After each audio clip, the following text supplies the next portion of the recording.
Assalamualaikum warahmatullahi wabarakatuh. Hai, jumpa lagi di channel SKB Bidan Online. Bagi yang belum subscribe, segera subscribe ya. Pada kesempatan kali ini kita akan membahas perbedaan antara peran dan fungsi bidan. Langsung saja kita simak materinya. Peran bidan. Peran merupakan tingkah laku yang diharapkan oleh orang lain terhadap seseorang sesuai dengan kedudukan dalam suatu sistem. Dalam melaksanakan profesinya, bidan memiliki peran sebagai pelaksana, pengelola, pendidik, dan peneliti.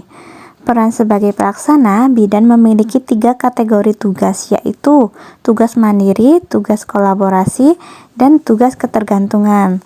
Untuk tugas mandiri, tugas-tugas mandiri bidan yaitu menetapkan manajemen kebidanan pada setiap asuhan kebidanan yang diberikan, kemudian memberi pelayanan dasar pranikah pada anak remaja dan dengan melibatkan mereka sebagai klien, membuat rencana tindak lanjut atau tindakan atau layanan bersama klien, memberi asuhan kebidanan kepada klien selama kehamilan normal. Yang keempat, memberi asuhan kebidanan kepada klien dalam masa persalinan dengan melibatkan klien atau keluarga. Memberi asuhan kebidanan pada bayi baru lahir. Memberi asuhan kebidanan pada klien dalam masa nifas dengan melibatkan klien atau keluarga. Memberi asuhan kebidanan pada wanita usia subur yang membutuhkan pelayanan keluarga berencana. Yang kedelapan, memberi asuhan kebidanan pada wanita dengan gangguan sistem reproduksi dan wanita dalam masa klimakterium serta menopause. Memberi asuhan kebidanan pada bayi dan balita dengan melibatkan keluarga dan pelaporan asuhan. Selanjutnya, peran bidan pelaksana sebagai tugas kolaborasi.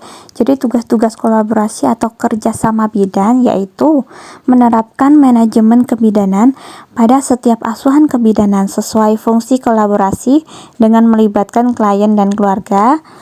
Selanjutnya, memberi asuhan kebidanan pada ibu hamil dengan risiko tinggi dan pertolongan pertama pada kegawat daruratan yang memerlukan tindakan kolaborasi. Yang ketiga, mengkaji kebutuhan asuhan pada kasus risiko tinggi dan keadaan kegawat daruratan yang memerlukan tindakan kolaborasi. Memberi asuhan kebidanan pada ibu dalam masa persalinan dengan risiko tinggi serta keadaan kegawat daruratan yang memerlukan pertolongan pertama dengan tindakan kolaborasi dengan melibatkan klien dan keluarga. Memberi asuhan kebidanan pada ibu dalam masa nifas dengan risiko tinggi serta pertolongan pertama dalam keadaan kegawat daruratan yang memerlukan tindakan kolaborasi bersama klien dan keluarga, dan memberi asuhan kebidanan pada bayi baru lahir dengan risiko tinggi dan pertolongan pertama dalam keadaan kegawat daruratan yang memerlukan tindakan kolaborasi bersama klien dan keluarga. Memberi asuhan kebidanan pada balita dengan risiko tinggi serta pertolongan pertama dalam keadaan kegawat daruratan yang memerlukan tindakan kolaborasi bersama klien dan keluarga. Selanjutnya, peran bidan sebagai pelaksana yaitu tugas ketergantungan. Tugas-tugas ketergantungan atau merujuk bidan yaitu yang pertama, menerapkan manajemen kebidanan pada setiap asuhan kebidanan sesuai dengan fungsi keterlibatan klien dan keluarga. Yang kedua, memberi asuhan kebidanan melalui konsultasi dan rujukan pada kasus kehamilan dengan risiko tinggi serta kegawat daruratan. Yang ketiga, memberi asuhan kebidanan melalui konsultasi serta rujukan pada masa persalinan dengan penyulit tertentu dengan melibatkan klien dan keluarga. Yang keempat, memberi asuhan kebidanan melalui konsultasi dan rujukan pada ibu dalam masa nifas yang disertai penyulit tertentu dan kegawat daruratan dengan melibatkan klien dan keluarga. 5. Memberi asuhan kebidanan pada bayi baru lahir dengan kelainan tertentu dan kegawat daruratan yang memerlukan konsultasi serta rujukan dengan melibatkan keluarga.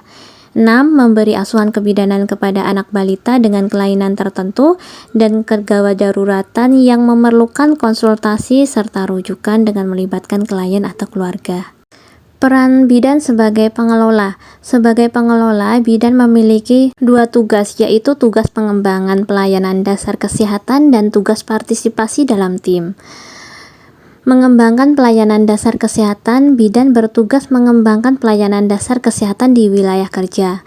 Kemudian berpartisipasi dalam tim, bidan berpartisipasi dalam tim untuk melaksanakan program kesehatan sektor lain melalui dukun bayi, kader kesehatan, serta tenaga kesehatan lain yang berada di bawah bimbingan dalam wilayah kerjanya. Yang ketiga, peran sebagai pendidik. Sebagai pendidik, bidan memiliki dua tugas, yaitu sebagai pendidik dan penyuluh kesehatan bagi klien serta pelatih dan pembimbing kader. Contoh peran bidan sebagai pendidik: yang pertama, memberikan pendidikan dan penyuluhan kesehatan pada klien. Yang kedua, melatih dan membimbing kader. Selanjutnya, tentang peran bidan sebagai peneliti atau investigator. Bidan melakukan investigasi atau penelitian terapan dalam bidang kesehatan baik secara mandiri maupun berkelompok, mencakup yang pertama, mengidentifikasi kebutuhan investigasi yang akan dilakukan. Yang kedua, menyusun rencana kerja pelatihan. Yang ketiga, melaksanakan investigasi sesuai dengan rencana. Yang keempat, mengolah dan menginterpretasikan data hasil investigasi. Yang kelima, menyusun laporan hasil investigasi dan tindak lanjut. Yang ketujuh, memanfaatkan hasil investigasi untuk meningkatkan dan mengembangkan program kerja atau pelayanan kesehatan. Selanjutnya, tentang fungsi bidan. Fungsi merupakan pekerjaan yang harus dilakukan sesuai dengan peranannya berdasarkan peran bidan seperti yang dikemukakan di atas. Maka fungsi bidan adalah sebagai berikut. Yang pertama, fungsi pelaksana. Fungsi bidan sebagai pelaksana mencakup hal-hal sebagai berikut. Yang pertama, melakukan bimbingan dan penyuluhan kepada individu, keluarga, serta masyarakat, khususnya kaum remaja pada masa pra-perkawinan. Yang kedua, melakukan asuhan kebidanan untuk proses kehamilan normal, kehamilan dengan kasus patologis tertentu, dan kehamilan dengan risiko tinggi. Yang ketiga, menolong persalinan normal dan kasus persalinan patologis tertentu. Yang keempat, merawat bayi segera setelah lahir normal dan bayi dengan risiko tinggi. Yang kelima, melakukan asuhan kebidanan pada ibu nifas. Yang keenam, memelihara kesehatan ibu dalam masa menyusui. Yang ketujuh, melakukan pelayanan kesehatan pada anak balita dan prasekolah. Yang kedelapan, memberi pelayanan keluarga berencana sesuai dengan wewenangnya. Yang kesembilan, memberi bimbingan dan pelayanan kesehatan untuk kasus gangguan sistem reproduksi termasuk wanita pada masa klimakterium internal dan menopause sesuai dengan wewenangnya. Selanjutnya, tentang fungsi pengelola. Fungsi bidan sebagai pengelola mencakup hal-hal sebagai berikut. Yang pertama, mengembangkan konsep kegiatan pelayanan kebidanan bagi individu, keluarga, kelompok masyarakat sesuai dengan kondisi dan kebutuhan masyarakat setempat yang didukung oleh partisipasi masyarakat. Yang kedua, menyusun rencana pelaksanaan pelayanan kebidanan di lingkungan unit kerjanya. Yang ketiga, memimpin koordinasi kegiatan pelayanan kebidanan. Yang keempat, melakukan kerjasama serta komunikasi inter dan antar sektor yang terkait dengan pelayanan kebidanan. Selanjutnya, memimpin evaluasi hasil kegiatan tim atau unit pelayanan kebidanan. Fungsi pendidik. Fungsi bidan sebagai pendidik mencakup hal-hal sebagai berikut. Yang pertama, memberi penyuluhan kepada individu, keluarga, kelompok masyarakat terkait dengan pelayanan kebidanan dalam lingkup kesehatan serta keluarga berencana. Yang kedua, membimbing dan melatih dukun bayi serta kader kesehatan sesuai dengan bidang dan tanggung jawab bidan. Yang ketiga, memberi bimbingan kepada para bidan dalam kegiatan praktik di klinik dan di masyarakat. Yang keempat, mendidik bidan atau tenaga kesehatan lainnya sesuai dengan bidang keahliannya. Fungsi bidan sebagai peneliti. Fungsi bidan sebagai peneliti mencakup hal-hal sebagai berikut. Yang pertama, melakukan evaluasi, pengkajian, survei, dan penelitian yang dilakukan sendiri atau berkelompok dalam lingkup pelayanan kebidanan. Yang kedua, melakukan penelitian kesehatan keluarga dan keluarga berencana. Selanjutnya, tentang peran bidan di rumah sakit. Peran bidan di rumah sakit yang pertama, sebagai pelaksana meliputi tugas mandiri yaitu menetapkan manajemen kebidanan pada setiap asuhan kebidanan yang diberikan. Yang kedua, memberikan pelayanan dasar dan asuhan kebidanan kepada klien sesuai kewenangannya. Yang ketiga, melakukan dokumentasi kegiatan pelayanan. Selanjutnya, tugas kolaborasi. Yang pertama, menerapkan manajemen kebidanan pada setiap asuhan kebidanan sesuai dengan fungsi kolaborasi dengan melibatkan klien dan keluarga. Yang kedua, memberikan asuhan kebidanan pada klien dengan risiko tinggi dan pertolongan pertama pada kegawatan yang memerlukan tindakan kolaborasi. Yang ketiga, melakukan dokumentasi kegiatan pelayanan. Selanjutnya, tentang peran sebagai pengelola. Rumah sakit merupakan tanggung jawab bidan. Biasanya selain sebagai pelaksana, bidan juga menjadi pengelola rumah sakit tersebut, yang meliputi yang pertama, mengelola kegiatan pelayanan kebidanan sesuai dengan rencana. Yang kedua, mengembangkan strategi untuk meningkatkan kesehatan kebidanan dengan memanfaatkan sumber yang ada pada program dan sektor terkait. Yang ketiga, mempertahankan dan meningkatkan mutu serta keamanan praktek profesional melalui pendidikan, pelatihan, magang, dan kegiatan dalam kelompok profesi. Yang keempat, melakukan dokumentasi seluruh kegiatan yang telah dilaksanakan. Peran sebagai pendidik. Yang pertama, memberikan pendidikan dan penyuluhan kesehatan kepada klien dan keluarga tentang penanggulangan masalah kesehatan, khususnya KIA dan KB. Yang kedua, melatih dan membimbing siswa bidan atau keperawatan yang melakukan praktek kerja lapangan atau PKL di rumah sakit tersebut. Yang ketiga, membina dukun yang melakukan rujukan ke rumah sakit tersebut. Peran sebagai peneliti. Bidan di rumah sakit juga dapat melakukan investigasi atau penelitian terapan dalam bidang kesehatan, baik secara mandiri maupun berkelompok. Mencakup yang pertama, mengidentifikasi kebutuhan investigasi yang akan dilakukan. Yang kedua, menyusun rencana kerja pelatihan. Yang ketiga, melaksanakan investigasi sesuai dengan rencana. Yang keempat, mengolah dan menginterpretasikan data hasil investigasi. Yang kelima, menyusun laporan hasil investigasi dan tindak lanjut, kemudian memanfaatkan hasil investigasi untuk meningkatkan dan mengembangkan program kerja atau pelayanan kesehatan. Kemudian tentang tanggung jawab bidan sebagai kepala ruangan.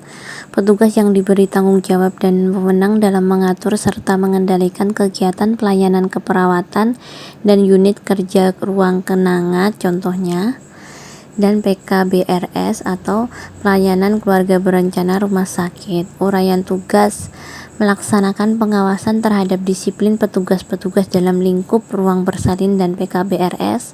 Yang kedua, melaksanakan pelayanan di ruang bersalin dan PKB. Yang ketiga, mendampingi dokter saat melakukan visit terhadap pasien. Kemudian mengatur cuti petugas di ruang bersalin dan PKBRS, membuat program-program operasional dan strategis dalam pelayanan, melaksanakan tugas-tugas tambahan yang diberikan kepala keperawatan, meminta informasi dan petunjuk kepada bidang keperawatan, menandatangani surat dan dokumen yang ditetapkan menjadi kewenangannya, kemudian selalu bekerja sama dengan supervisor serta bertanggung jawab langsung kepada kepala bidang keperawatan. Tugas selanjutnya yaitu bertanggung jawab atas kebersihan lingkungan ruang bersalin dan PKBRS, melaksanakan dengan benar dan ketepatan laporan berkala atau khusus pendayagunaan dan pemeliharaan alat ruang bersalin dan PKBRS, menghadiri rapat-rapat dengan kepala instalasi atau kepala ruangan dan kepala keperawatan untuk kelancaran pelaksanaan pelayanan keperawatan. Selanjutnya, tanggung jawab bidan pelaksana. Petugas yang diberi tanggung jawab dan wewenang dalam mengendalikan kegiatan pelayanan keperawatan di kamar bersalin. Uraian tugasnya sebagai berikut. Yang pertama, menyiapkan peralatan keperawatan atau medis untuk kelancaran pemberian pelayanan kepada pasien. Yang kedua, menerima pasien yang akan bersalin. Yang ketiga, melakukan anamnesa atau pengkajian keperawatan dan menentukan diagnosa keperawatan sesuai dengan batas kemampuannya. Yang keempat, melakukan tindakan kedaruratan pada pasien gawat darurat sesuai protap. Yang kelima, memberi bimbingan persalinan sesuai kondisi kebutuhan pasien. Yang keenam, memberi pertolongan persalinan normal. Yang ketujuh, melakukan tindakan keperawatan sesuai batas kemampuan. Yang kedelapan, memantau dan menilai keadaan pasien antara lain proses persalinan, keadaan plasenta, keadaan bayi, perdarahan postpartum, merawat dan meneliti bayi lahir, mencatat identitasnya dan nilai APGAR, kemudian memberitahukan kepada ibu atau keluarganya dengan mempertimbangkan aspek psikologis mengenai keadaan bayi, khusus bila ada kelainan atau cacat. Kemudian yang kesembilan, memberi penyuluhan kesehatan kepada pasien atau keluarganya antara lain mengenai yang pertama, kebersihan perorangan, keluarga berencana, perawatan payudara, perawatan masa nifas, dan perawatan bayi atau tali pusat. Kemudian yang ke-10, meningkatkan pengetahuan dan keterampilan di bidang keperawatan antara lain melalui pertemuan ilmiah dan penetapan atas izin atasan. Yang ke-11, melaksanakan serah terima tugas saat pergantian dinas secara tertulis maupun lisan dan melayani dokter untuk melakukan visit terhadap pasien.